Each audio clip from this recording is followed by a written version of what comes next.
do every day? Oh, what's one annoying thing you do every day that you can't be bothered to change? Oh, that's a really great question.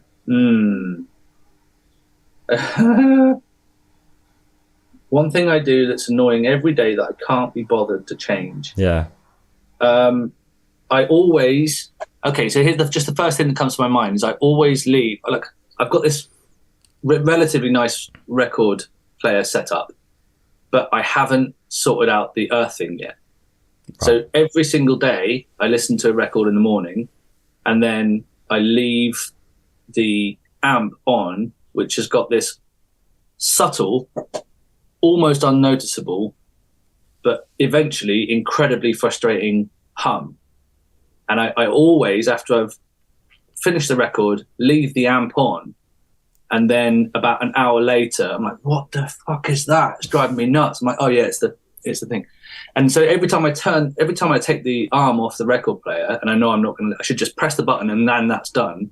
But every single day, about an hour later, I lose my mind and remember it's the earthing hum of the record player. So that would probably be my annoying thing that I do every day. Yeah, is it one of those noises, when you have like an aircon on or something and you don't notice until it stops? Yeah, and then you're like, oh, sweet, blessed relief. And then it's actually quiet. Yeah, that's probably one of them. Yeah, I heard a noise the other day that I didn't know was that thing, which was, there's a tree right out the front of my flat.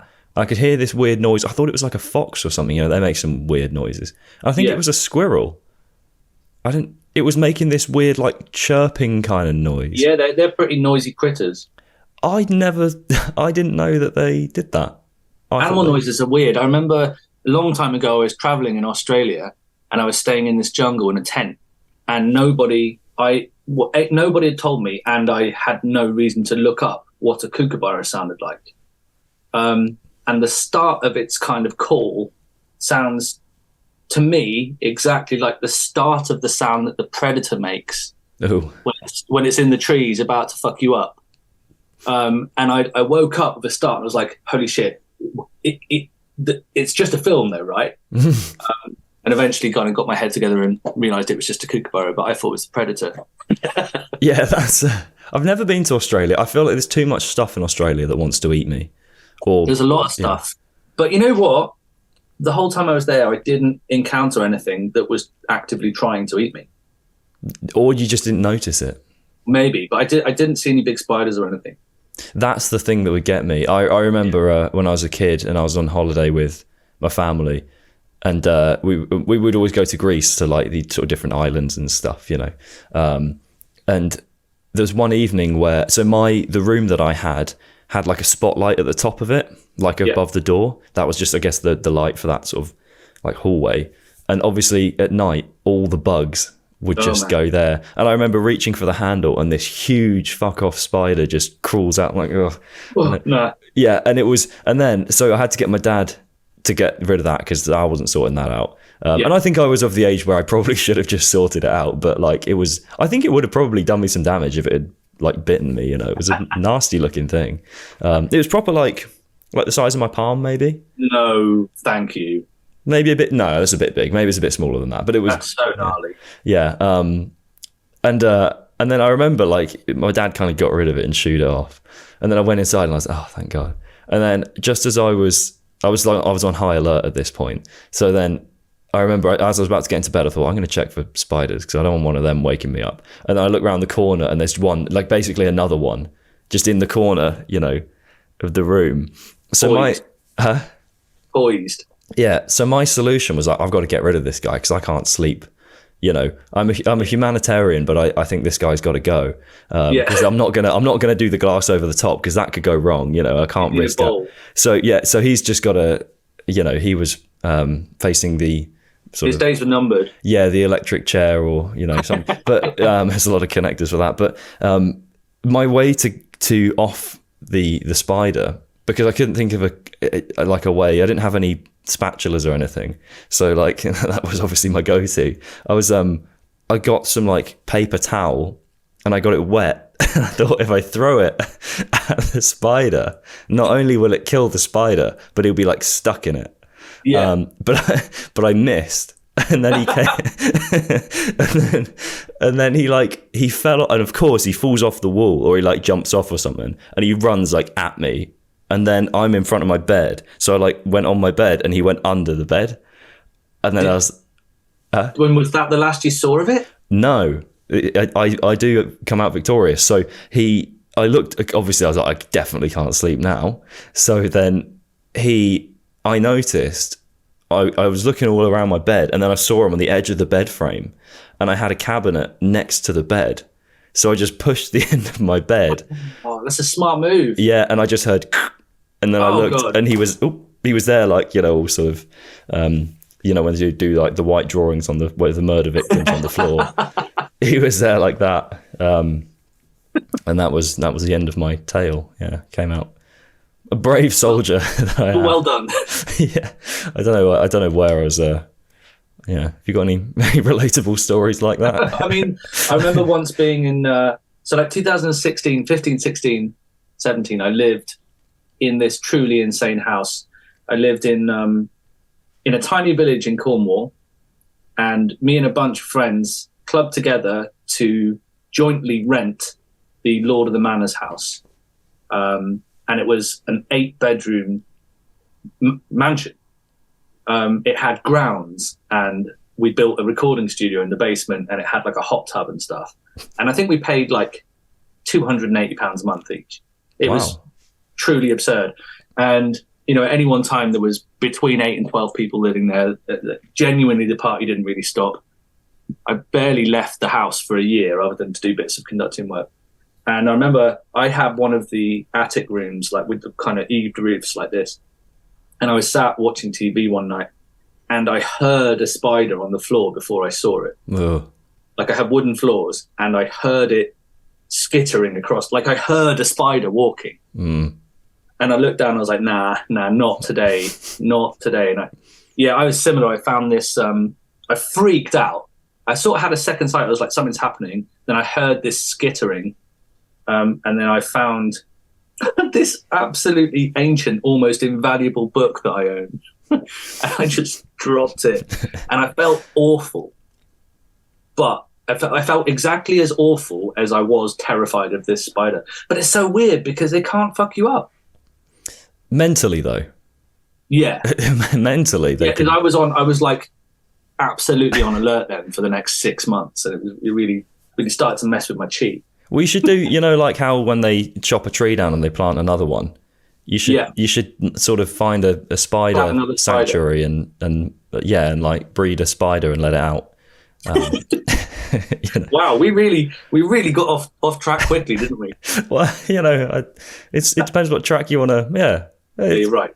It's okay. Go on then. So in terms of I don't know how on earth can I neatly tie this into anything vaguely important in your life or mine. I don't know. Try, but, go on then. What is new with? Because I mean, it's been more like a year and a half, I think, since we. I'd say probably a year and a half because I wasn't in this house last time, and I've been here nearly a year. So, what's new with me? I've had an incredibly busy 6 months. Lots of touring, 25 festivals, and a ton of writing. Like, I promised myself, as I do every year, but I really thought it was going to work out. I promised myself that this summer would just be playing. I'd just be playing shows, festival shows, and whatever tour shows came in. And that would be nice because, like everyone else over lockdown, any other touring musicians, suddenly we didn't really leave our hometowns and we saw what normal people got up to, like, going to sit on a little beach, then find a green and sit on it with your mates and have a pint. I was like, I could get used to this. This is like, but this is just like what people who don't work all weekend on the road do. So I was like, this summer, I'm going to just play, and then my midweeks will become my weekends, and I can just have a nice, normal summer. And then I took on an absolute shit ton of writing, and that just didn't happen. I ended up, I think I did nine weeks without a day off at one point. It was pretty tiring, but I got loads of good work done and had a really good time, basically. But van life is getting harder, as I'm sure anyone you interview over 40 without tour support will agree. Yeah, I've heard a few people say they're kind of getting a little fed up of the van, or they're kind of glad that they just about made it to the bus by that point, you know. I do get the impression. What you talk about, sort of just, you know, sitting having pints with your friends and stuff, do you think, obviously from the outside in, people, I suppose goes both ways, where people would look at the musician life, especially anyone doing sort of 9 to 5 they don't really like, and sort of think, oh, that looks really cool. And I suppose maybe not realise that there's benefits to what they do. You know, in some ways you can, you know, you've got your weekend to do that thing where you sit down and have pints with your friends. The structure is nice, I reckon. I mean, I do obviously love it. And for the hour I'm on stage, you know, I love performing. I love it. I love getting Larry on stage. I love the people I tour with. I love the work. But the 23 hours that surround it and travel lodges, just like, it gets a bit much after a while. I like country things. I like swimming in. I've got this new tide watch. Oh. It tells me where we are in the tide. So currently we're nearing low tide, so that I know when to go for a swim. So, yeah, like, what time are we meeting today? Around medium tide? Yeah, nearly low tide. That's what time this started. Oh, nice. Cool. Yeah, but I mean, I find, like, I love the hour when I can get on stage and I can, cause like playing, as opposed to conducting or composing or orchestral arranging, playing is always been my immediate release. So I get on stage and, you know, I play it out. It's gone. Like, and conversely, you get immediate feedback. You know, something goes really well, the crowd are enjoying themselves, and you can feel that back and forth with the energy immediately. And it's like that level of sort of emotional output and immediate feedback is something that I think that's why we do this kind of thing for the most part. So I still love that, but I am starting to find the bits that surround it more tiring now. But then I guess it is tiring. I don't think, you know, not many people come back off tour being like, right, feel really great. You get back off tour and you're like, right, I'm in bed for a week now. Yeah, that's where I'm at. That's cool. Yeah, what was I going to say? Yeah, it's funny. There's a couple of things that you said to me when we did the podcast that I think I've brought up to people on the podcast. So you've almost had like cameos in some ways, and there's a couple of things you said that I thought were particularly interesting. That I've sort of, I feel like, tried to embody to some degree with musical stuff. Like one of the things you talked about was sort of just finding your voice through doing stuff. Yeah, you know, and I think because lately I'm one of those people where I can sort of procrastinate my way all the way through the day, you know, if I want to. And particularly with songwriting, I've been thinking lately, I don't know where I want to go with it. You know, I don't know if I want to do like my own thing or, well, either way I want to do my own thing, but whatever that looks like, I don't quite know. Like, do I want to try and just do like a acoustic-y type thing with just me? Because then, you know, that's all I need, just me and a guitar. Or do I want to do the more band type thing that I tried before? And I think what I've tried to do now is actually just sit down and just do what I naturally do. Just do whatever it is, yeah. Yeah, I feel like that's benefited me quite a lot lately, which is nice. So I think that's very much. I mean, I read this book many years ago called The Artist's Way, and there's something in there about sort of what's it called, dream pages or something like that, where you get up and you just write. You write whatever, like as in writing words. You get up and you just write whatever's in your head for like 20 minutes. Doesn't matter what it is. It can be complete nonsense. It can be about your dreams. It can be about your day. It can be prose. It can be whatever. But you just write. And it's a way of sort of meditatively clearing your mind, but also you get used to the art of creation as a habit. And I think certainly for me, like the way my career has progressed, although I've always worked hard and like, if I found that a direction is working, I'll apply myself in that direction. I certainly never intended or really could even have hoped that I would end up doing what I do. So it's not like especially in the last year, I mean, I'm sure we'll get onto this, but like most of my job now is as an orchestral arranger. And it wasn't always this way, you know, like most of my work was as a composer. So I would get commissioned to write whatever. And at no point did I think I would end up being an orchestral arranger. I've just sort of found my way to that. And I think that's through constantly just doing my thing as opposed to trying to aim for a thing. And, you know, certainly my voice as an orchestral arranger, I think that's part of the reason why I get booked on certain shows, is because they need me as opposed to an arranger, if that makes sense. They need like my brain on this project as opposed to the skill set for that job. So in a way, it's just, I've just found my way into everything I've ever done. I've just tripped and stumbled, and when I've looked up, I've been in a new place. And I think that's just an extension of that thought process, really, just like not necessarily trying to find my voice, just doing until you end up in a place.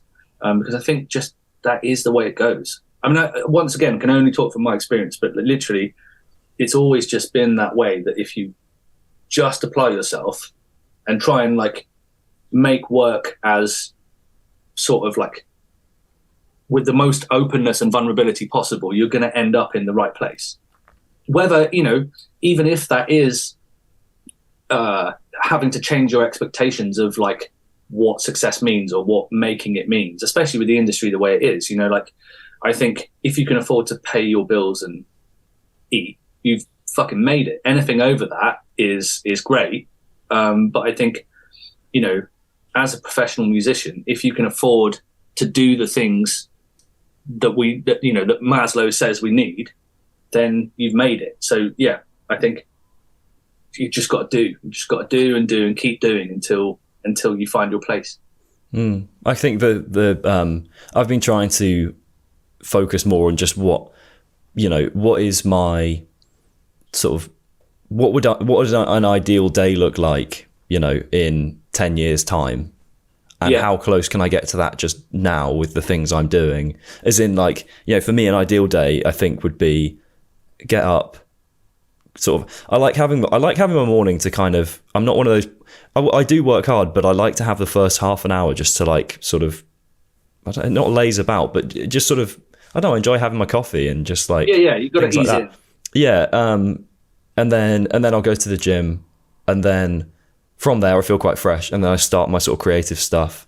Well, it kind of depends. Sometimes I do it the other way around, because like going to the gym half an hour after you wake up, you just feel a bit like so sometimes what I'll maybe do is do a bit of, I always do my creative stuff in the morning, and then afternoon I do the teaching to sort of basically pay the bills, you know.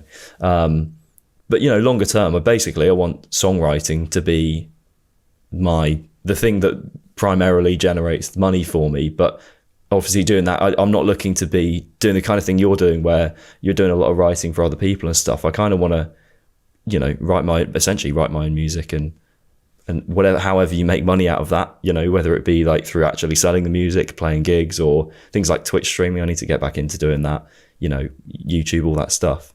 But then this may be the thing, you know, we were talking about how to, you know, find your place in something. I've got a very dear friend who's a producer. So I think we might have talked on the last time I was on the podcast about Middle Farm Studios, which is the studio where I would probably work the most and spend the most time. And there are actually two studios there now. There's the one run by Pete Miles, who's made countless absurdly great records, both like rock and metal records, and like lately like pop and folk records. But there's a second studio there, Studio B, known as the Glaucus House, and that's run by an even older friend of mine, a guy called Pat Pearson, who is arguably the finest musician I've ever met. Like, he's the kind of guy who, I mean, aside from the fact that he can play everything and write earth-shatteringly beautiful music, he's just like knows music anatomically. So like, if he makes a musical decision, I'll just trust that it's correct, because it invariably always is. But he has had loads of personal projects, 4 or 5 that I can think of, plus loads that never really made it to past like his own demos. You know, he must have written hundreds of songs, but in writing hundreds of songs, he's realized that that's where his skill lies, and is in the writing, not necessarily for himself. So what happens now is his studio that he's built and run, it's amazing there. It's almost entirely used now. He has musicians come to him and he writes with them. And it's been years since he's put out anything under his own personal name, because I think he's realized that his place in this, his musical like throne is in being the person who supplies like the inspiration and the chord sequences and the lyrics with other people. So it could be that what you want to do changes, because if you like are doing Joe stuff and you write 100 songs, it might be eventually that you're like, well, that's a good song, but it's not for me. Maybe that song suits that artist. Who knows? That could be your path. Yeah. But this guy Pat has got a new project. This is definitely a band I want to shout out, called LYR. Have you heard of LYR? I think you might have mentioned them when we spoke last, actually. There's a possibility, and they're starting to do really amazing things. I've done some work with them over the last year, and their new album came out like last week, I think, or maybe the week before, and it is ridiculously good. So it's Pat is the main composer, and he does all the production and plays keyboards, but it's Pat and then the poet laureate as well. So Simon Armitage, who's the poet laureate, he's the front man. And then there's another singer who does the kind of top lining in the chorus. Get onto that LYR. It's unbelievable. Yeah, I think I've found through teaching, I found that I still know what I like. I like rock and metal music. It's it's my sort of bread and butter. But I've definitely come to appreciate other more stuff now. I think just through just through teaching and being exposed to, the amount of time someone just says, "Oh, I want to learn this song," or they'll just mention a band they like, and I'll just check them out for whatever reason. And I've definitely, and actually I've got a lot more involved with the local music scene, just being around, just hanging around people, and a lot of the people I know are into sort of like neo soul, kind of like R&B type stuff, which is it's still not my thing, I wouldn't say, but there's been plenty of times I'm there watching live music and I'm really impressed with what's going on. And I think it's definitely part of it is to decide what is the distinction between appreciation and like the appreciation of the immediate aesthetics of something, right? So like the amount of times I go and hear something and I don't particularly like that actual aesthetic, but everything else that goes into making it and how it's built, I adore. It's just that the end result, the sound, isn't my thing. I get it every now and again. Like I go to a lot of punk shows, and there are certain kinds of punk that I fucking love the energy of it and the attitude and the aggression and the message and the words, but actually how it sounds does my head in. And so I'm always like, in these small crowds, especially on floor shows, I'm going, yeah, this is amazing, but I don't really like it. I don't know what I'm doing. But I think that's like, it's valuable to expose yourself to that stuff as well. Like I've kind of got this exciting new thing going on in my life currently, which is that, so my stepdad passed last year, and he was essentially what I would call an ethnomusicologist. And over the last year and a half, myself and my mum and Pete Miles, who runs Middle Farm Studios, have been slowly clearing out Dave's studio.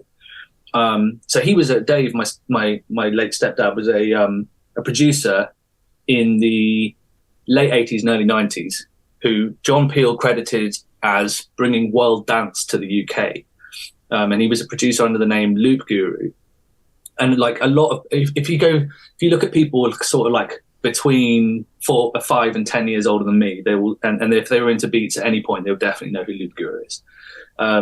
So he would make records by like jamming together all this mad shit from all over the world and creating like kind of underground rave versions of this music. And it was really popular at the time.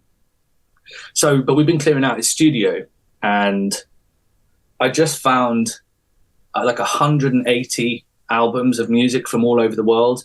And by which I don't mean like an American band and a band from France. I mean like 20 records of music from individual tribes in Africa. And then, like this stack of records I have downstairs is blowing my mind. So every single morning I get a cup of coffee and I listen to music from some far-flung place in the world. And it's just opened my mind so much, because there's just so much I didn't know. Music is essentially infinite, and every single morning I'm going traveling without leaving my front room. So I'm like, a few mornings ago, I'm really getting into Eastern European folk music. So a lot of Romanian music, a lot of Bulgarian music, a lot of Hungarian music. And the distance between the music of just those places is absurd, how crazily different it could sound. And bearing in mind, because it's like traditional and ancient folk music, these musics will have changed very slowly, but not much over thousands of years. And so like loads of Romanian music, loads of insane African music, some which is from countries that don't exist anymore. I have 2 or 3 records of music just from pygmy tribes, and loads of Papua New Guinean music, loads of gamelan music from Java and Bali. But every single morning I'm like, right, what does this part of the world sound like? And it's just been blowing my mind. And even though not all of it is aesthetically the kind of thing I would like to listen to, there's something valuable in every single thing I listen to. And I've realized that because Western music and then music from the rest of the world, however it's built or where its foundations lay, is so different, but I'm still able to find something in it which can apply to my kind of musical creation. So like all the insane polyrhythms of African music, or the mad harmonies and kind of quarter-tonal harmonies of music from Iran. I honestly think that however much you're into a thing, like, I have a friend who's like really into indie music, but compared to like the entire musical world and the entire length of creation of music, indie music is the tiniest speck. And I'm like, the older I get, the more I'm realizing that it's like, I just want to surround myself with as much variation as possible, because it only ever breathes into what I myself am creating. So that's been a really exciting thing. And I'm starting to do this thing with, I've never really used Reels before on Instagram. So I'm using Reels and I'm putting out every 4 or 5 days or whatever, a cup of coffee and just a little snippet from some mad place of the world, some music I'm sharing on Instagram. So check that out. Content, we talked about that before. Oh man, I did it, didn't I? I've done so much content since we. But it isn't. But okay, all right. So to get back to this, I don't see it as content. No, I know what you mean. Yeah. That's me sharing music. I think content is like where you see a person doing a weird dance in the street, and their label is content creator, and it's like I've created some ether to insert into this vacuum. That's content. I'm like, fuck off. I'm sharing like Bulgarian wedding band music. There's a difference. Yeah, that's such a weird comeback. Yeah, but do you share Bulgarian wedding band music? Didn't think so. No, didn't think I mean, so. the chance that they are is so minimal that your chance that you're going to zing them with that is pretty high, because they're not. Exactly. Yeah. I've kind of been. It's one. I try to make it somewhat valuable. Sometimes it's just stupid little. Did you see my one that I put out the other day that got like 5 million views? What was that? It was just the dumbest video. It was just me and a guy called Finn that I had on, where he basically totally comedically said Americans don't have accents, and we had this whole debate about how who says what right and everything. And I just thought it was a funny little snippet, and then it got like about 100 or something, a couple 100,000 views. I was like, oh, wow, okay. But he's got a lot of followers and we collaborated on the post. I was like, I guess. And then I woke up the next morning and it had like 800,000. Wow. What? And then it just kept going. It went to about 5 million. But the amount, if you check the comments on it, it's just people not realizing that we're just joking. It's so obviously a joke. But then the guy who I spoke to for the last podcast, all these negative comments of them not getting the joke, he pointed out that what if they do get the joke and I don't get that they're joking back at me? And then I suddenly realized, oh, maybe I'm an idiot, but I'm definitely not. The feedback definitely angry. Of online lunacy. Yeah, that sounds like a good album cover or something. That's an album title, isn't it? The feedback loop of online lunacy. Yeah, it's. I'll use it. I'll give you 12.5%. Yeah. I think that's a good. Yeah. That's a good title. I've had a few good titles, I'm sure, come out of my conversations. But yeah, I don't know. It's one of those things. I mean, the podcast has grown a fair bit as a result of being able to share stuff like that. So I can see the benefits. You know, I think had I not done that stuff, it would probably not have grown a huge amount just by existing. You know, but I do think it's a shame. Find the label problematic. I don't think you are a content creator. I think there's a difference. To me, content is fast food.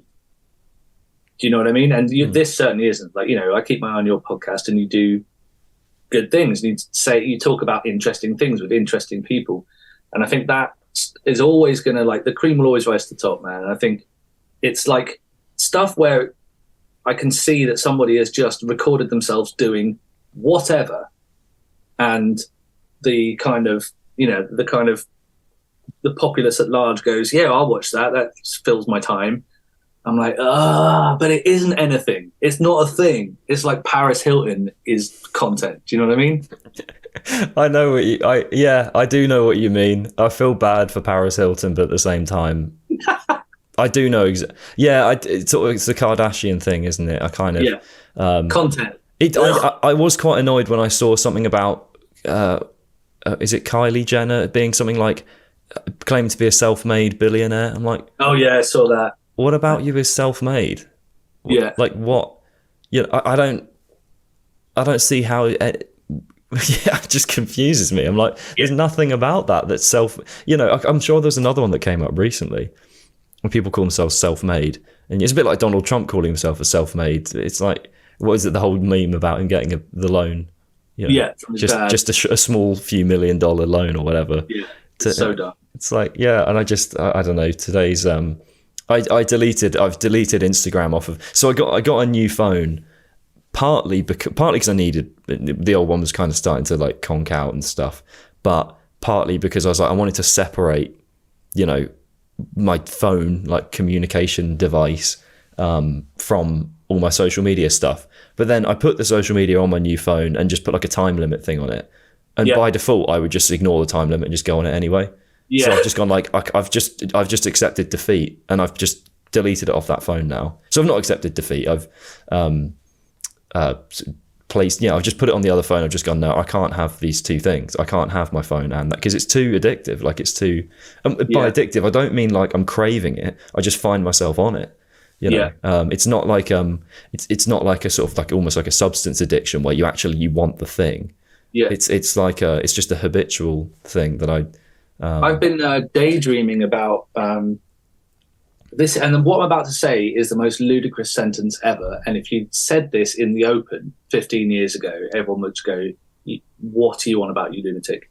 I've been daydreaming about a dumb phone, about the idea of just not having a computer in my pocket at all times, because like I'm always checking things, looking things up, and like, you know, I've got like 5 or 6 music apps that I use all the time for various bits and pieces. You know, I've got a metronome, I've got a tuner, I've got like a demo thing where you can like basically make very basic demos on your phone. I've got the phone version of Sibelius, and I've like, you know, loads of stuff. But I just think, how glorious would it be to just not have any of that shit near you, and just remember those guys, the clamshell phones. How ace that would be, just to have one of them. You could only make phone calls and send texts. That would be brilliant. I'd love it. But we're past that now. I think it's so sad that we've not yet been able to harness the benefits without all of the drawbacks. Because in theory, having a computer in your pocket, like in principle, it's quantum leap. It should work. It should. There should be. I mean, it has made. You know, there are lots of benefits to it. You know, things like maps, you know, the amount of times I use that if I'm just walking somewhere and I don't know where I need to go. And it's just, yes, I could ask random people, or I could follow signs that might not be there. And, you know, but there's some really incredible things that it's useful for. Like, so I have a project, like a personal band called Bad Core Horns, which is me on a weird mutant alien double trumpet and a shit ton of guitar pedals. My bro on baritone sax and all the guitar pedals. And then a drummer, and we do sort of like live drum and bassy stuff, but with 2 horns and a drum kit. And we were really struggling to like hear click properly and hear backing track properly. So I bought one of these Behringer X Air 16s, I think it's called, or 18. I don't know what it is. And it's basically like this. It's about this big. It's like a brick this big, which it's got ins and outs, and it's a digital desk. And you have the app on your phone. And even we played a festival show last weekend, and during the show, I was like, right, I need more of the track. So I opened up the app on my phone, more track, and then in my ears, suddenly the mix was great. I'm like, wow, as if that's a thing. Like, as if that's a thing. That's mind-blowing, isn't it? So yeah, there are massive, massive upsides of it. But I think the downside of it is humans. So like for me, the phone hasn't done anything wrong. It's me. Do you know what I mean? It's like my compulsion to use it for all these things. But having said that, I suppose one of the things that's changed since the last time we spoke is that I've deleted a lot of, like, I deleted my Twitter account because that place is just a toxic sewer now. And, you know, I've deleted any news accounts. I've basically tuned out of all mainstream news, not because I want to be like getting onto like I'm not one of those guys who's into like what would be the correct terminology? Like, I'm not trying to find like alternative news. Do you know what I mean? Like, I'm not into fucking QAnon or anything like that. But I have just started. It's more a case of just not looking at the news at all, which I know can seem quite ignorant and possibly like irresponsible. But I just got to the point where the constant news cycle of doom and despair was just doing my fucking head in, and I had to just get away from it. So like about a year ago, I suddenly realized that I knew way more about American politics than I needed to know at any point. And I'm aware that Donald Trump keeps getting charged with various things, but I don't know what currently. So like I'm very pleased that I suddenly just don't care anymore. Because it's just too much, man. So like I'm really glad to have like signed out of certain bits, because now I'm just like living my life and making my music and doing my thing. And obviously if there's something that comes my way, which is like, this demands your attention and your opinion, fine, but not very much does really. Yeah, I've definitely I think there's something that, I don't know, this might annoy some people, but there's sort of a lot of people seem to have this idea, and I think it's being cultivated by the news cycle, where you have to have an opinion on everything. Yeah. And there is this kind of... No, you don't.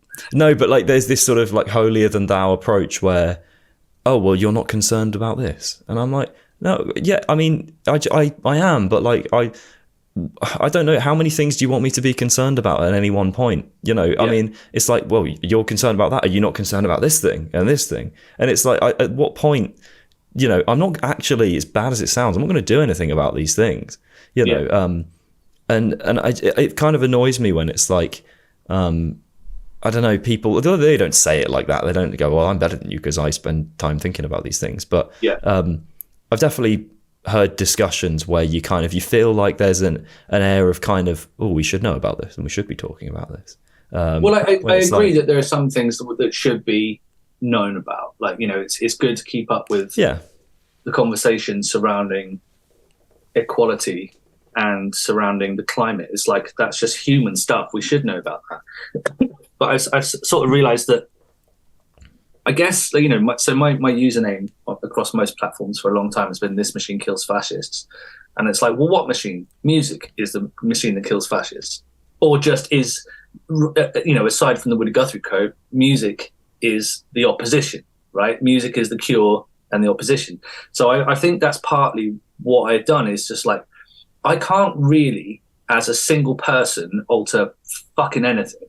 But what I can do is pour myself as much as possible into music, in the hope that something I do and say musically one day helps or changes the mind of one person. And I think that's like the most valuable thing I can do currently, because the world is a shit state right now. And I can't affect it personally, other than like, you know, voting, which I would do anyway. But I've realized that the thing which is most beneficial to both me and the world, however pretentious it sounds to say it, is just to try and make good art and hope that does something. So that's where I'm at with that.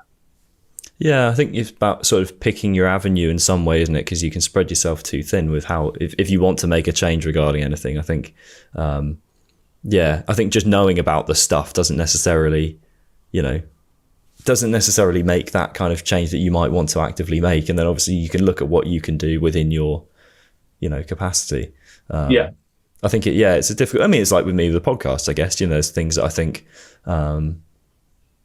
maybe aren't, I don't know. I'm not going to try and claim to have any great purpose behind this where I'm trying to, I think I would sound a bit holier than thou if I'm trying to sort of say, oh, well, I believe my podcast is doing this for people. But, I think hopefully it's offering a space for an interesting conversation that, exactly. And I think that's sometimes enough, just to, in terms of what you can offer people. Obviously I'm doing it selfishly. I'm doing it because I like doing it and I want to grow the thing. But everyone does something a bit selfishly, don't they? So, So, I don't know where I'm going with that, but that's where I'm headed. I wanted to ask some, for the sort of keen musicians, if you had, this is more of a practical question and something I also want to steal from, if you had some basic, maybe not just basic, but some sort of tips for someone who plays a sort of, I nearly said a traditional contemporary instrument, which is a little bit, you know exactly what I mean though, like drums, bass, guitar, or sings, or maybe keys and stuff. So if I've written a rock song and I want to add to that in some way, compositionally, whether it means using other instruments or taking inspiration from the kind of stuff you do, I guess. I was going to say a more classical approach, but I guess after all the things you've just talked about with your world music and all of this, I suppose it's not classical is a bit of an undersell on what you kind of looked at. But what would be your tips for people that want to kind of expand their musical knowledge and then actually actively use that in their songs? So the very first thing that comes to my mind is the most important thing. Learn music theory. Just do it. It's dry and it's boring and everyone hates it, but it's like it's completely the universal language, certainly in Western music, right? So if you know the basics of music theory, that gives you a way more efficient and precise way of discussing music with anyone. So like the amount of times where I'm in a studio doing a thing and the conversations take way longer than they need to take because someone else, I'll say, right, so we're doing 4 bars of that, are we? And they're like, well, what's a bar? Or how do I define a bar? Or what is my version of a bar? And it's like, well, it's this many beats. And then, well, what's that mean? I'm like, okay, right. So if we all knew that same thing, which, I know it, so it sounds like I'm, kind of up my own ass, but that's really simple stuff to learn, and it can be learned in 10 minutes. And if everyone did that, straight away, your angles of communication is so much more kind of measured, precise, and you can just communicate what you're doing way easier. And so on from that, like learning music theory, like the basics of rhythm and the mechanics of music, and especially like harmonic functions, like how music works, how these things mean that you can do this, and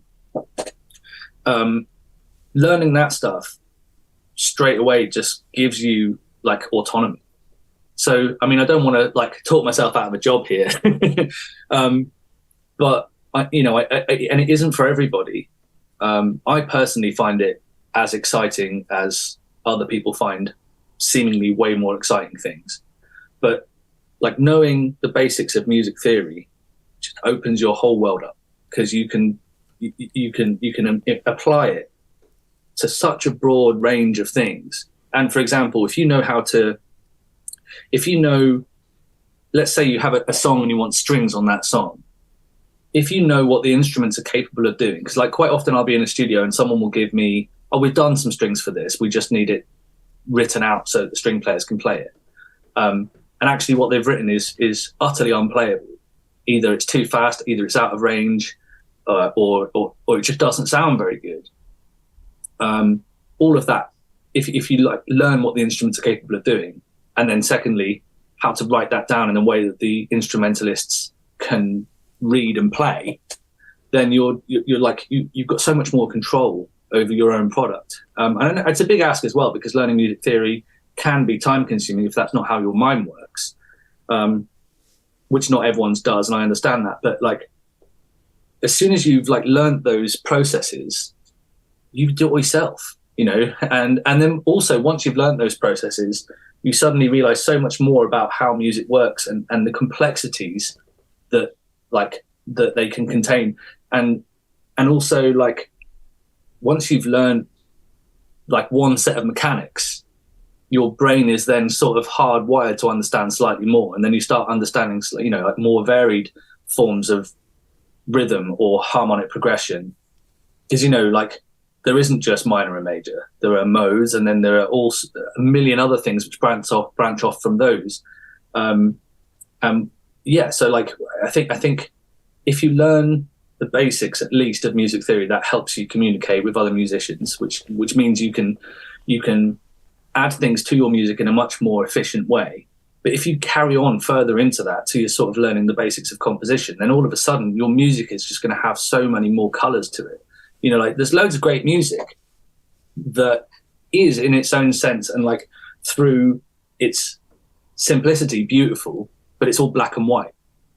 And, I feel like learning music theory and composition allows you to just click everything into full Technicolor. So that's my number one. Nice. Yeah, that's something that I found with my theory, or it's less theory, more, or is theory, I guess, is I'm much better now at hearing, for example, like extensions and sort of all these suspensions and added notes, where I can go, oh, that's a sus2, or that's a major 6 or something. I'm much better at hearing that stuff now, which I'm quite happy about. And also, like, because I have synesthesia, so I've always seen music in colors. But for example, a second chord, so like, let's say you have an F major chord, but it has a G in it, like within rather than a ninth, which would be above it, that just has its own color. Like, straight away, if you hear that chord, it changes the whole color of that chord, from being a normal major black and white chord to suddenly having all these different hues in. And I think anything you can do to give yourself an understanding of kind of furtherance of basic harmony, it just takes you places, and it just opens your mind up. Yeah, it's something that I think it's hard to go back from, like in a good way. Yeah. You hear, once you hear some of that stuff, I feel like it's not quite like riding a bike. I think you've got to kind of keep yourself in the loop. But I feel like now, especially with some of my students, they'll play me a song and I can kind of hear what's going on pretty quickly, if it's assuming it's a fairly simple song.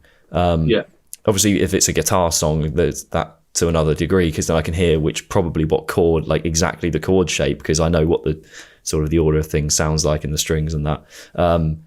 And sometimes some students are like, how do you do that? And it's become less that I kind of sometimes realize, actually, a lot of people don't know this stuff. And it's it's certainly within what I do, like the orchestral arrangement thing and the ad production stuff, which I do with strings and brass and whatever. Very often it's because so few people either have taken the time to learn it, or probably more importantly, have had the opportunity to learn it. It's just completely voodoo for a lot of people. It's like total dark arts. It blows their mind. But actually, all I've done is study. Do you know what I mean? Like, I do have a level of compositional ability and imagination, which is why I get the work, because there are a lot of arrangers, but I make metal strings sound like this, right? But the only difference really is that I chose to like follow that path, and it isn't dark magic at all. It's very, very simple rules that I've taken to their like furthest extension, but it just helps so much. And it's like you say, you can't really go back. Once you've seen the world in full color, you can't see the world in black and white anymore. I've got one very specific technical question that I'm interested in, and hopefully because I'm interested in it, someone else will be. And I'm sure they'll answer this.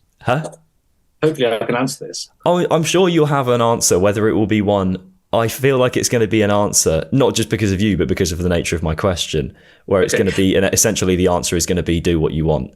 But so my question is, if I've got a chord progression and I want to put strings underneath, so I've got like a rocky guitar chord progression, and I lay out the basic notes. If I just took every chord and just put it on the strings exactly as is, but then I want to go more interesting than that. I don't want to just have the strings do what the guitar's doing piece for piece. I guess part one of the question would be, what would be the obvious, to you at least, the obvious steps to just make it more, to differentiate between just playing the guitar part on the strings?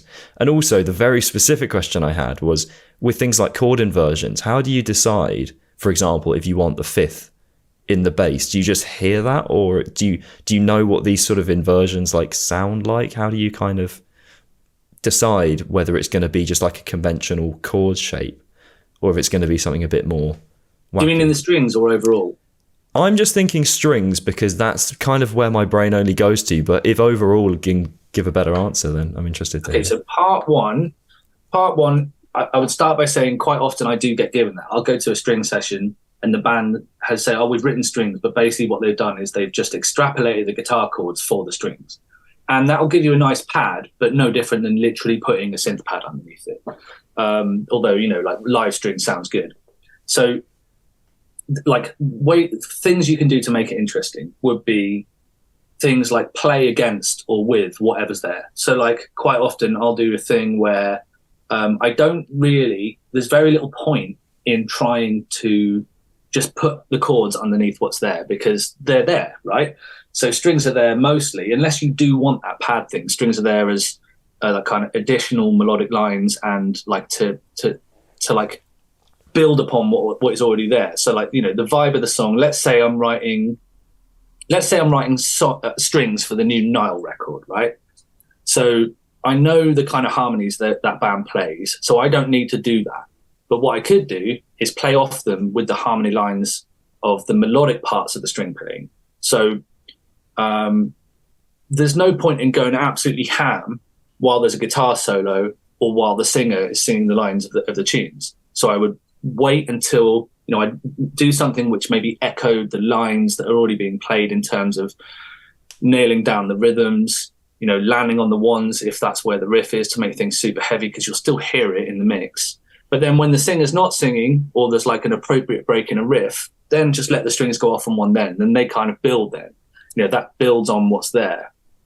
You can play with the rhythm. So, depending on the producer or the band, they may want kind of the strings to pad out rhythmically what is there. So quite often, for example, last chorus, I quite often just drop into like halftime heavy stabs in the strings. So like the whole track has gone mental. Choruses are normally pretty riotous, but then I'll just drop it to jam, jam, jam, and that suddenly that brings all the attention right back to the middle of the arrangement and doubles down on the heaviness that's already there. So I suppose what you're doing is you're either opposing what's there in the most tasteful way you can, or you're doubling down on what is already there to kind of add weight to what you were given.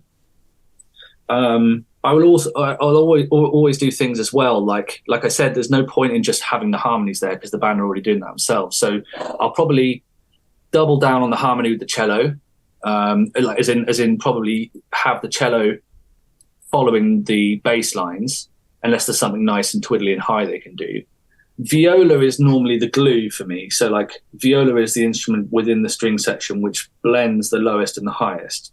So maybe the viola will be weaving through the two, or maybe the viola will be laying down a harmony line. But then quite often, especially if you've only got 4 players and you're double tracking, I'll have the second violin and the first violin in octaves. And they'll either be chugging away kind of in kind of rhythmically unison lines, but doubling down on harmony, or they'll both be in octaves playing the same high melodic line. So that you've always got, like, out of the 4 voices, you've always got something doing all the parts. So like, you've always got something holding down the bass. You've always got something holding down either the rhythm or the harmony, and you've always got something, or more than one thing, holding down a melodic line. That's not to say there aren't exceptions, because like there are times where I just have the whole fucking string section going absolutely crazy on the same riff. Like if the whole band breaks down to a unison riff, which happens a lot in metal, like what you're going to do, try and fight that, or have all the strings doing it as well, and it's, you know, becomes fucking triple metal at that point. So that's, I guess, part one. Those are the things you can do to avoid just having the strings as an extrapolation of the guitar parts. Part two, I guess this is slightly more complex and technical, but part two would be, you know, what do you choose to do with the string voicings as opposed to the band voicings? So like, there are times, so obviously a lot of rock and metal relies on fifths, like low fifths. So that's relatively easy to do with strings. You can have that either two lots of doubling, so cello on the root, viola on the fifth, violin 2 on the root, but higher. And then, you know, like you can do it that way. But really, if, for example, you've got like a C in the root in the bass guitar, you wouldn't want to ever have like a fifth lower, the fifth in the cello, but lower than the bass, because it would just muddy everything up. And especially like a lot of rock and metal is detuned, and the lower down you go, if you try and put harmonies close together really low, they get really muddy, which is why, you know, you normally have the bass an octave below what's happening in the low strings, in the low guitar strings. So in terms of like voicing and inversions of chords, I personally wouldn't ever fight against the root note, because that's the only fight you're going to have pretty much if you're skillful enough to be doing string arranging.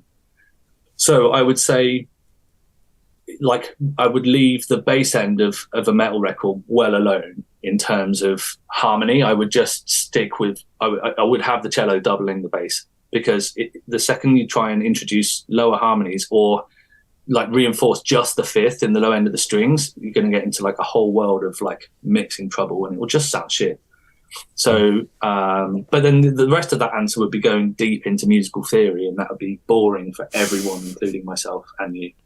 That's so good. No, I appreciate that. Was an interesting that's answered my question, to be fair. That's and hopefully given the music nerds or someone along the music nerdery line an interesting. I guess the most basic way of like describing what I do is either opposing or the opposite. So like you're either opposing what's going on in a way that kind of builds upon what's going on, or you're like holding it down and just like, yeah, like making it more heavy. I'm going to have to, the podcast is slowly becoming my clinic for my songwriting, because the last guy said I'm stuck on a song where I get to the end of sort of like a minute and a half, 2 minutes of two different kind of sections. And then normally, you know where you want to go. You kind of have you can see where the thing wants to go. Whereas my brain just goes completely blank at that point. And I think I've maybe figured it out now. And I said, right, I need to play this afterwards and get your opinion. And I think this is slowly becoming my sort of song therapy, this podcast, because I still like look out to other people for like musical therapy myself. Like, you know, I don't know what I'm doing, or I'm stuck, I've got writer's block. And I think probably the best advice I ever got given. So there's a composer called Anna Meredith, who is a genius. Whether she's actually a genius, I've no fucking idea, but I think she's a genius. She's got a couple of records out with her own band, the Anna Meredith Band. First album's called Varmints, second album's called Fibs, and they're both fucking crazy. Like, it's somewhere between like sort of a crazy contemporary hyper pop and classical composition, but it's just so cool. Really, really good music. And so for like, she was in her first year postgrad when I was in my first year undergrad. I'd come up from Cornwall, she'd come down from Scotland, and we both kind of felt quite disenfranchised and sort of solace in each other's alienation, weirdly. And she gave me the best advice I think I've ever been given to get me out of a compositional jam. And I think it applies just absolutely across the board. So I wrote to her once in a kind of like buddy system sort of way. I was like, right, Anna, I don't know what I'm doing. I've got to this bit. I want to write this kind of thing. I don't know what to do. She said, right, the way to get out of this jam is to write absolutely, or to attempt to write absolutely the opposite thing to what you want. And that will tell you what it was you actually wanted in the first place. So you want to write something incredibly complex, try and write something incredibly simple. You want to write something that is very dense harmonically, try and write something that's unison. You want to write something loud, write something quiet. You know, literally everything you're trying to do, try and do the complete total opposite of it. And by the time you finish doing that, A, as an exercise, it's shaking you out of your own head. And B, the thing you get to will tell you exactly what you didn't want. And then you'll be able to write the thing you did by kind of backwards engineering from there. And it's blown my mind that the amount of times I've used that, like I'm totally stuck, right? So try and write the exact opposite. And by the time I've finished writing the exact opposite, I'm either had enough space from the original idea that I've gone back and made it work, or that specific thing has told me what I originally wanted. Or the third option is that ends up being the thing you want. Yeah, I was going to say that's the interesting other option, isn't it? That you actually end up going, oh, I didn't know what I wanted. That was the thing. Yeah. Yeah, it's an interesting. I'll give that a go. I think ironically, I think I've sort of somewhat figured it out, but I don't know. You know that feeling when you forget something, and then you think you remember the thing, but it doesn't feel right. Like you think, like I don't know what was that song I was listening to this time last year, and you think it's that song, but you're not sure. And I feel like I'm at that point with my song at the moment now, where I've written a part and I go, like, I think that's what I want it to do, but I don't know. Well, normally in those circumstances, it doesn't matter anymore. Probably. Yeah, Probably didn't matter 3 weeks ago. Like, I quite often do that. I'm like, I feel like this is sort of what I intended. Mind you, most of my composition, not my orchestral arranging, because I have a framework with that, but my own composition, every time I'm trying to write the perfect thing that I can hear in my mind, and I never get close. You know, like I sometimes get in the same ballpark if I'm lucky, even if it sounds great and people think it's good, you know, which they sometimes do and they just as often don't. I very rarely get to the end of a commission and go, yep, that's exactly what I wanted to write. You know, more often than not, I get to the end and go, well, that's fucking totally different from what I imagined it was going to be to start with. But, well, here we are. And, you know, fuck it, right? Yeah. So, well, that's a good note to close on. Fuck it, right? Fuck it, right? Exactly, yeah. Fuck it, dude. Let's just go bowling. What's that from? Big Lebowski. I thought it might be, yeah. You know what? This might be criminal, but I watched about maybe 45 minutes of that, and I didn't really get it. I guess you're into Coen Brothers or you're not. It's great. Maybe I need to try it again. Another one that I need to try again is two, very similar in similar film worlds, is Goodfellas. I didn't really get that. And The Godfather. I've never watched The Godfather. I feel like maybe we should have a watch party. The theme is the music is pretty top notch, isn't it? So it's really great music, yeah. Yeah, so maybe, I need to do that again. But it's like 3 hours long, isn't it? So I've realised, can I plug something I did? I've realised we didn't mention the John Hopkins prom. Okay, yeah. So last month, I wrote a bunch of music for John Hopkins, who is, you know, one of the finest musical voices of our generation. I think his electronic music is completely singular. No one else sounds like him. Like him and Aphex, no one sounds like them. And a colleague of mine, conductor called Jules Buckley, said, I want you to write some music for this prom. It's 5 years in the making. Let's do it. And so I got to, and this was a humongous privilege for me. I got to write for the BBC Symphony Orchestra, which was like probably about 100 people, the BBC chorus, the BBC singers, and the organ in the Royal Albert Hall. And I did arrangements of like orchestral reimaginings of John's work. And it was awesome. And that was a massive privilege. And I got to go to the proms. And so like one of John's last records was called Music for Psychedelic Therapy.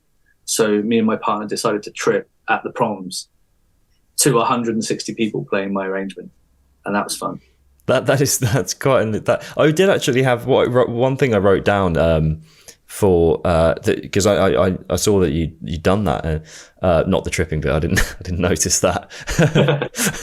That'd be pretty. Be like, yeah. Imagine if I just went, yeah, I could tell. But when because you've been to the Albert Hall or as in you've been involved in productions at the Albert Hall. How many times? 7 or 8, I think now. Yeah. So does it, something like that, obviously time number 1 has got to be pretty special. But what the times, 6, 7 and 8, do you still get that kind of, can you remind yourself of like, oh, this is well, all it takes is to step inside the Royal Albert Hall. It's the coolest room I've ever worked in. I just adore it. I would work there all the time if I had the choice, of course. But there's something about the feel and the colour and the air and the vibe in that room that's just like nowhere else. The first time was life-changing, the Royal Albert Hall Bring Me the Horizon thing. And the ones I've done since, they've all been amazing. They've all given me the same kind of jolt of adrenaline and emotion. And the John Hopkins one was no different, to be honest. Although I wasn't conducting, I just got to watch that, which was really nice. But every single time I step foot in that room, I'm as blown away as the first time I did. It's good that you still have that appreciation, I guess, to I suppose, like you said, you only have to look around to and by and by, what happens in that room is acoustic. And at the end of one of the arrangements I did for the John Hopkins prom was the single loudest acoustic sound I've ever heard, like in terms of music, because there was 100 people in the orchestra going absolutely batshit. There was 60 people singing, and the Royal Albert Hall organ, which is, I think, the second biggest in Europe. And it was, the sound coming off that stage was just mind-blowing. The idea, us spending a lot of our time in a music world where music is amplified and mic'd up and produced, to suddenly hearing that many people playing absolutely acoustic and the sound being that much, it was just mega. It was mind-blowing. Yeah. It's funny, you've between you and I was watching some Mick Gordon stuff recently. You know him, he does a lot of the soundtrack. He does the Doom soundtrack. Oh, right, yeah. And he did a lot of the production stuff with Monuments on there. All sorts of wacky sound effects, like wacky, like good wacky, not just nonsense wacky. Like there's a moment in one of their songs where there's like thunderclaps under the snare, and not just in like a cheesy, not like the sort of R&B with the pistol shot on the, on the backbeat kind of thing, not that sort of thing. But it's a really subtle thing, proper soundscaping, and I really want to try and explore that, because I think naturally I gravitate towards just doing everything on the guitar, and I'm starting to think now maybe what I should do is write. I'm always going to write the body of my stuff on the guitar, I think, but I could always just write stuff on the guitar and then put it on a string or on piano or on a synth or something, and I think that might provide some interesting. So you've got me thunking proper. Do it, man. Yeah, cool. So I need. I had one more thing, and I cannot for the life of me remember. I'm sure it was really important. I can't. Yeah. I suppose. Actually, I think it was. I was just going to say. I suppose the first time I actually saw you was when you were at the Albert Hall. Obviously, you didn't see me. I mean, you might have looked past me at one point, going like. Which figure was that? It's the Alter Bridge one. It's yeah. Second night, I believe. That was the best night. I remember that's what everyone said, so I'm happy about that. That was wicked. That's when Miles hit that note. Yeah.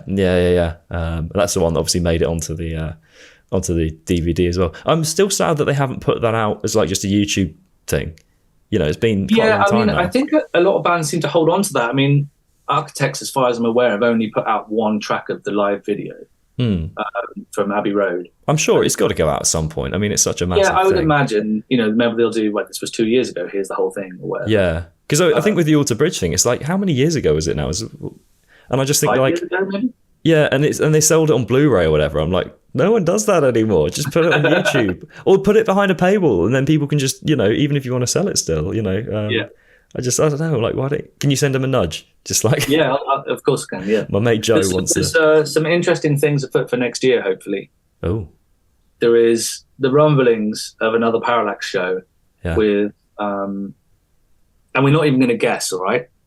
What, as in I'm not going to allow to try and guess? Okay. You're not going to guess. At least not on the podcast. No. But yeah, there are the rumblings. I was asked by a band to pitch a track. So I built this really, all-out orchestral arrangement of a track that this band has already released for them, so that they could talk about the possibility of doing a Parallax show next year. So with a band that are, shall we say, blowing up. I think I know who it is, but I won't say. So if that comes off, and I suspect it will in some way or another, then there should be a really cool rock metal rock metal thing that could happen with my orchestra next year. And if it does happen, it would be fucking awesome. So I'm very excited about that. That's cool. Nice. I'll tell you when the little red light goes on. I'm going to tell you to just stop talking now, yeah, because otherwise I feel like you're just going to tread over the whole thing. Yeah, wicked. Cool. So I need a question to start my next conversation, and then an artist you want to plug to the world. And this, I don't know who this is going to be for, right? No, this is what keeps it interesting. Okay, so my question would be, what is the most serendipitous mistake that you've made that has kind of made its way into your creations? Wow, that's really good. Yeah. That's a good question. There's a couple of good questions that in a row now. I like that. That's an interesting. I always like the questions that make me think of what that one is for me. Funnily enough, the thing that comes to mind actually for me is meeting the producer who I then ended up doing all my old band stuff with, because I met him through a singing teacher that I had like 3 lessons with, who just said, "Oh yeah, I know this producer, and he kind of does rock and metal stuff," and he just sent me his details, and that was it. And then he like completely changed how my whole band sounded. That's the thing that comes to mind for me, funnily enough, which I wasn't entirely responsible for, really, but just cool. So, and then I need an artist. You've already mentioned a few artists, but so if you want to either sort of highlight one of them, or if you want to say someone new. I would like to stick with who I was talking about earlier on. I'd like to shout out my dear friends and heart-achingly beautiful musicians, LYR. Mm-hmm. Which I think, if I'm right, stands for Land Yacht Regatta, but no one ever says that. It's just LYR, which is my friend Patrick Pearson, Richard Walters, and the poet laureate Simon Armitage, making some of the best music I've heard in years. Amazing, nice. Is there anything you want to sort of plug or promote to the world particularly? I think if I say anything else, I'll get myself in trouble. So I'm not going to say anything else. Just hold off on the. I've got more followers now, man. You got to be careful. Well, I intend to make a record in this next year. I have had like 5 songs good to go for years now, and I've never found them. See up behind me, you can't quite see, but right here is like a little tassel thing, right? Mm-hmm. So that is the very last vestiges of an instrument called a gamelan, which is a gamelan is essentially a huge collection of Javanese or Balinese gongs and metallophones. And my late stepfather at one point owned half with Paddy Bush, who's Kate Bush's brother. And I don't know where it is now. I think it's long since gone. But that bell there is the last vestige of it. And it's up. I've attached it to the roof, and I've got this really beautiful ornate beater here that you play the bell with. And my idea would be, when I finally get to making some of my own music, I ring the bell, and that's me starting the kind of creative production process. And I still haven't rung the bell, but I've got the 5 songs in demo form. And I think at some point, probably in January, I'm going to ring the bell, and I'm going to start the process of making another record. Christ knows how it will sound compared to the demos, but I would say if anyone is vaguely interested in me or my music, I do intend to make another record next year, and it will be weird. Sold. Awesome. Thank you, man. No worries.